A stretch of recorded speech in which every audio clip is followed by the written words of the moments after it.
professeur Régorus.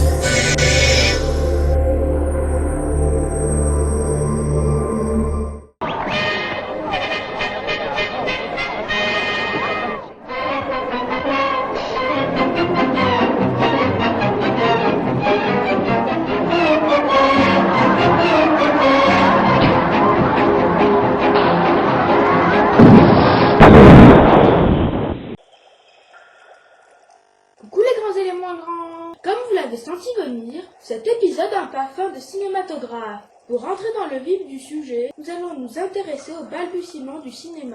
Savez-vous pour quelle raison le cinéma aurait été inventé? Je vous donne un indice. Et oui, vous aurez remarqué que dans le second tableau, les cravaches ont disparu.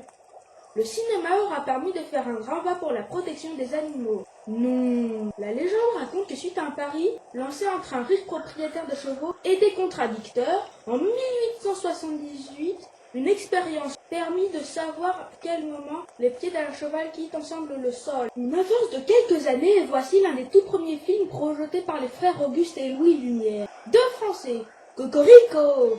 Ces images datent de 1895. C'était hier. La musique est origine. Je vais arrêter l'image ici et faire appel à votre intuition. Que va-t-il se passer? Le jardinier va poser le tuyau, cueillir une fleur, la remettre à une dame, ils repartiront main dans la main. Un enfant va couper l'arrivée d'eau. Le jardinier va ensuite être aspergé. Il donnera une correction à l'enfant. Un groupe d'hommes en blouse blanche va arriver derrière le jardinier. Ils vont congratuler le jardinier. Tout de suite la réponse en image. Il s'agissait donc de la deuxième solution. Déjà à l'époque, il ne manquait pas d'humour. Cet outil fabuleux qu'est le cinéma s'orientait vers le divertissement. Nous allons passer à l'énigme du jour. Énigme que nous pourrions attribuer à un célèbre acteur belge. Non, pas celui-là. Ah, voilà, on y est. Découvrons ce qui vous attend. Si vous sentez que vous tournez en rond, choisissez une autre direction. Comme le disait le grand Einstein, la folie, c'est de se comporter de la même manière et de s'attendre à un résultat différent. 1 plus 1 égale 1, ou peut-être que 1 plus 1 égale 11. Et ça, c'est beau.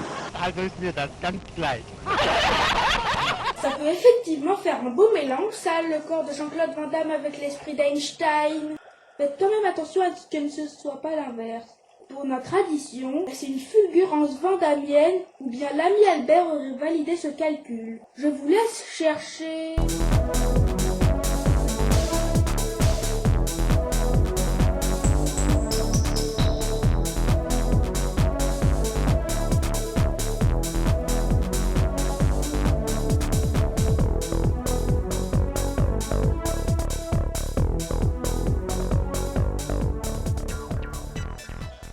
Avez-vous trouvé?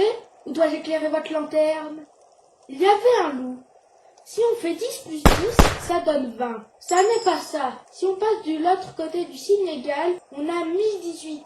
On peut essayer 10 plus 18. Ça fait 28. On est presque bon, mais ça n'est pas ça. Il fallait voir dans le disque des chiffres romains. Benoît Poulvorde en Brutus était un indice. Pour rappel, voici les équivalences. Les valeurs s'additionnent de gauche à droite, sauf quand l'un des symboles précède un symbole de valeur supérieure.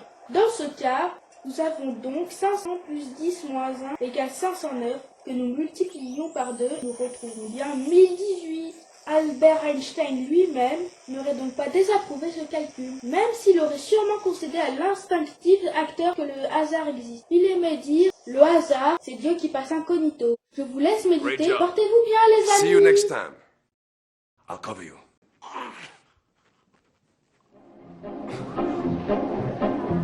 L'astinage olympico, si greto tutto bello, si rapista che l'emo, si le tua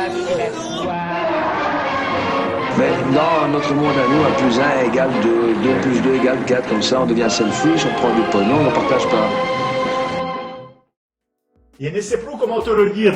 Il avait été clair, courte, les histoires. Tu veux pas m'écouter? Tu crois que tu peux avoir des prétentions avec les audiences actuelles? Le public, il n'aime pas quand ça dure. Le public, il ne peut pas se concentrer plus de 30 secondes sur une information.